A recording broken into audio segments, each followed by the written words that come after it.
یا رسول اللہ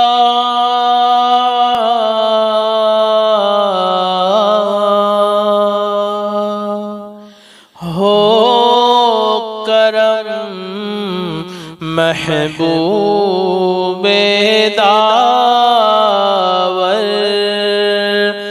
مرشدی حبیب اللہ پر عمر میں برکات عطا کر دین کی خدمات لیا کر یا نبی سلام علیکہ یا رسول سلام علیکہ یا حبیب سلام علیکہ صلوات اللہ علیکہ صلوات اللہ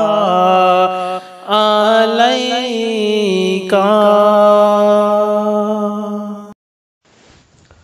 اعوذ باللہ من الشیطان الرجیم، بسم اللہ الرحمن الرحیم۔ لا الہ الا اللہ محمد رسول اللہ صلی اللہ علیہ یا رسول اللہ صلی اللہ تعالیٰ علیہ وسلم، نور من نور اللہ۔ قرآن و حدیث کی روشنی میں غزوہ احد، بدر کی شکست سے قریش مکہ کے حوصلے تو پست ہو گئے تھے، مگر ان میں غم و غصے کی آگ بھڑک رہی تھی۔ اس آگ نے ان کو ایک دن فی چین سے بیٹھنے نہیں دیا۔ ایک سال تو انہوں نے کسی نہ کسی طرح سے گزارا، مگر اگلے ہی سال سن 3 ہجری میں 3000 آدمیوں کا ایک بڑا لشکر مکہ سے روانہ ہوا اور مدینہ پہنچ کر احد پہاڑ کے پاس اپنا پڑاؤ ڈالا۔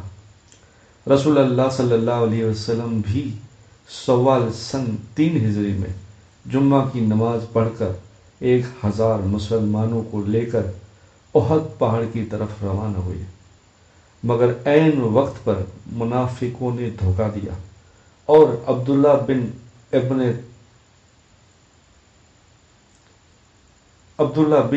عبید نے 300 آدمیوں کو لے کر واپس ہو گیا۔ اب صرف 700 مسلمان رہ گئے۔ احد کے مقام پر لڑائی شروع ہوئی اور دونوں جماعت ایک دوسرے پر حملہ آور ہوئی۔ اس جنگ میں مسلمانوں کو شروع میں فتح ہوئی، مگر ایک غلطی کی وجہ سے اس لڑائی میں 70 صحابہ کرام کو جام شہادت نوش کرنا پڑا اور رسول اللہ صلی اللہ علیہ وسلم کا ایک دانت مبارک بھی شہید ہو گیا۔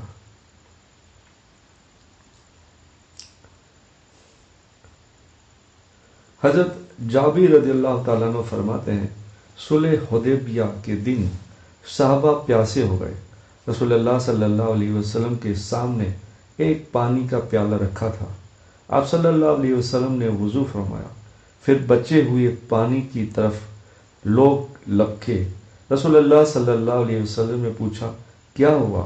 انہوں نے عرض کیا کہ نہ ہمارے پاس پینے کو پانی ہے اور نہ وضو کرنے کو، بس یہی پانی ہے جو آپ کے سامنے رکھا ہے۔ آپ صلی اللہ علیہ وسلم نے اپنا ہاتھ مبارک پیالے میں رکھ دیا، پانی آپ کی انگلیوں میں سے چشمے کی طرح ابلنے لگا۔ ہم نے پیا، وضو بھی کیا، بھرا بھی۔ ان سے پوچھا گیا کتنے آدمی ہوں گے؟ فرمایا 1500 سے زیادہ، اگر 1,00,000 ہوتے تب بھی کافی ہو جاتا۔ کتاب بخاری شریف، حدیث نمبر 3576۔ رسول اللہ صلی اللہ علیہ وسلم نے فرمایا نماز کھڑے ہو کر ادا کرو، اگر طاقت نہ ہو تو بیٹھ کر ادا کرو، اگر اس پر بھی قدرت نہ ہو تو پہلو کے بل لیٹ کر ادا کرو۔ کتاب بخاری شریف، حدیث نمبر 1117، روایت عمران بن حسین رضی اللہ تعالیٰ۔ فائدہ: اگر کوئی بیمار ہو اور کھڑے ہونے پر قادر نہ ہو، طاقت نہ رکھتا ہو، یا اور کوئی مجبوریاں ہو، جیسے کہ کوئی پیروں کے آپریشن وغیرہ ہوئے ہو، تو رکوع و سجدے کے ساتھ بیٹھ کر پڑھے۔ تو اگر رکوع و سجدے پر بھی قادر نہ ہو تو اشارے سے پڑھے، اور اگر بیٹھ کر پڑھنے کی طاقت نہ رکھتا ہو تو لیٹ کر پڑھے، مگر نماز ہر حال میں پڑھے۔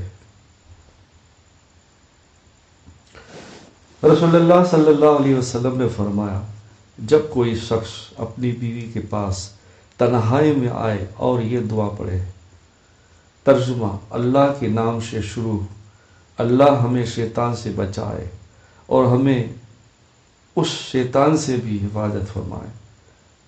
جب یہ دعا پڑھے تو اس کے بعد جو اولاد پیدا ہوگی، شیطان اس کو کبھی بھی نقصان نہیں پہنچا سکے گا۔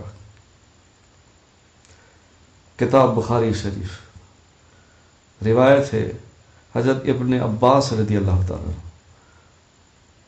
حدیث نمبر 141۔ رسول اللہ صلی اللہ علیہ وسلم نے فرمایا، مسلمان کا بھائی ہے، لہذا ان پر ظلم نہ کرے اور نہ اس کو بے یار و مددگار چھوڑے۔ جو شخص اپنے بھائی کی ضرورت پوری کرنے میں لگا رہتا ہے تو اللہ تعالیٰ اس کی ضرورت کو پورا کرنے میں لگا رہتا ہے، اور جو شخص کسی مسلمان سے ایک پریشانی کو دور کرے گا، اللہ تعالیٰ قیامت کے دن اس کی پریشانی کو دور کر دے گا، اور جو کسی مسلمان کے عیب کو چھپائے گا تو اللہ تعالیٰ قیامت کے دن اس کے عیب کو چھپائے گا۔ کتاب ابو داؤد، حدیث نمبر 4893۔ قرآن میں اللہ تعالیٰ فرماتا ہے، بڑی بربادی ہے ناپ تول میں کمی کرنے والوں کے لیے۔ جب لوگوں سے کوئی چیز ناپ کر لیتے ہیں تو پورا بھر کر لیتے ہیں، اور جب وہ لوگوں کو کوئی چیز پیمانے سے ناپ کر وزن کر دیتے ہیں تو اس میں سے کمی کر دیتے ہیں۔ قرآن پاک سورہ مطففین، آیت نمبر 1 سے 3۔